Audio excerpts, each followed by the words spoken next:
Hi there, Mike Brady with Generosity Wealth Management, a comprehensive full-service financial services firm headquartered right here in Boulder, Colorado. Although you can probably tell by the background that I'm actually at Generosity Wealth Management North, which is up in Wyoming, where I do spend some time up at the cabin, getting away, thinking about the business, getting my thoughts in order. Now, the last couple of videos I've done up here, and you probably have this perception that I've been up here the entire summer, and that's just not true. I was in Boulder all of August and all of June and part of July.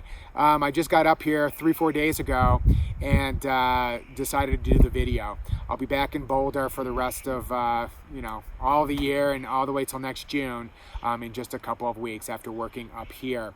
Now, you're probably wondering why I picked this particular spot in order to record the video.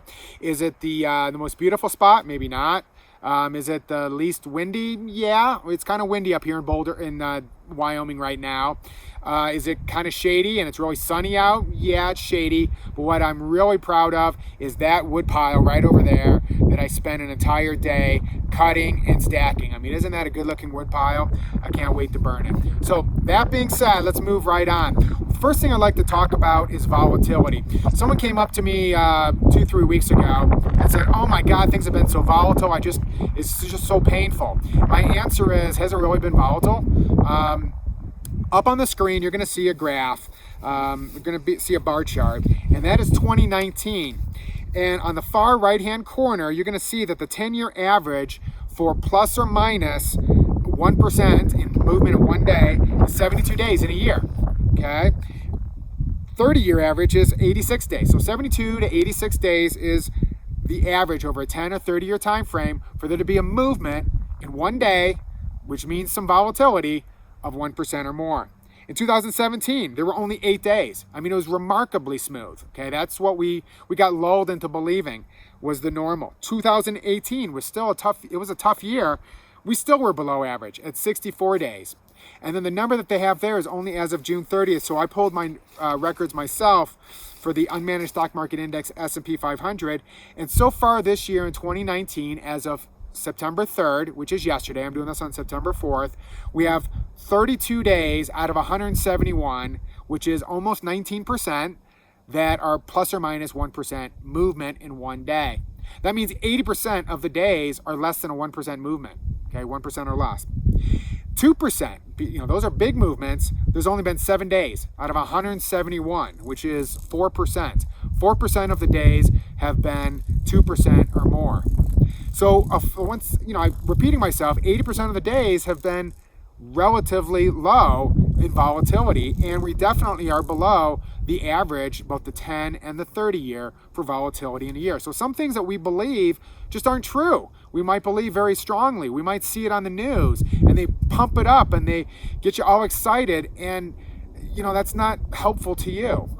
One of the things that I talk about with people is let's be worried about the right things. And this isn't one of the things to be worried about at this point. So many people are afraid of flying when really their fear should be driving to the airport. That's significantly more risky statistically than actually being in the plane. Being in the plane is just a more dramatic way to have an accident. And there's no walking away from that. Now, the yield curve, we've heard a lot about that in the last 2, 3, 4 weeks or so.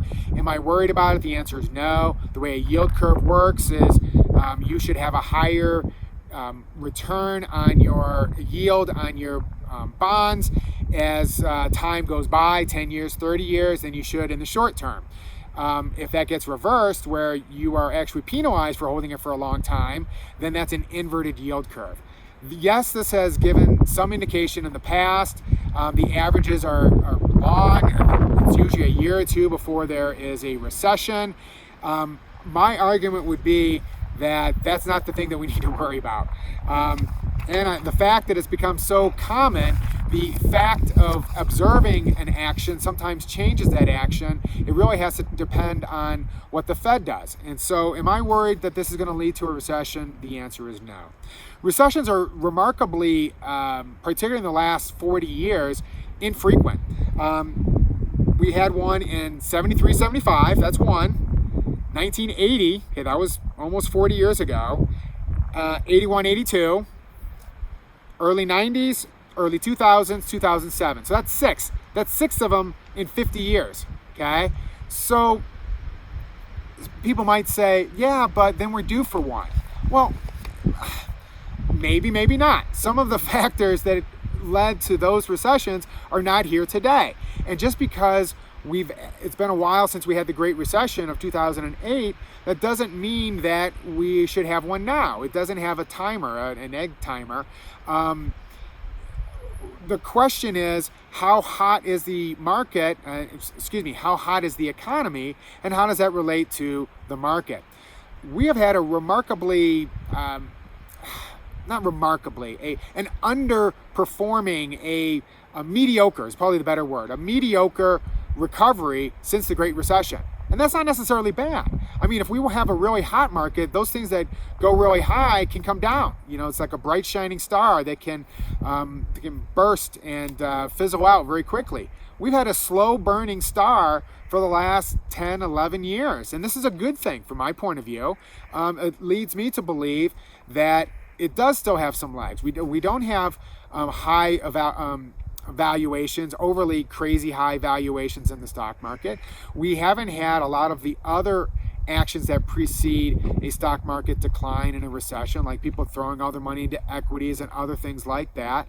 So I'm not worried about it. And the yield curve, that's just one indicator. I mean, we joke in our world, in the financial services world, that economists are always predicting recessions. I mean, they've predicted 9 out of the last 3 recessions.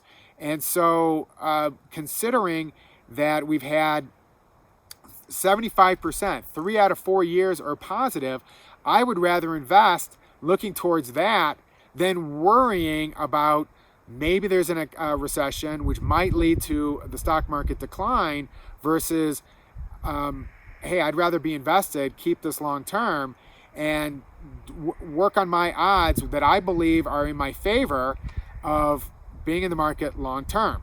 Short term, the recession might happen. And if you are in a job that might be recession, not proof, recession, the opposite of recession proof, capable of being hurt by the recession, that's very sensitive, recession sensitive, then yeah, you should worry and make sure that you're saving a lot in order to weather that particular storm. If you've got investments, now is a great time, in my opinion, to continue with that strategy going forward. That's what I've got this particular month. Mike Brady, 303-747-6455. While I'm not always in the office, I am always available, email, phone, and one of the things I pride myself on is being particular. Every day is a Saturday and no day is a Saturday as far as I'm concerned, because this is what I do and this is what I'm going to do for the next 20 years. So I'm very excited about it. Just going to end it here, I'm just going to take a little pic. There we go.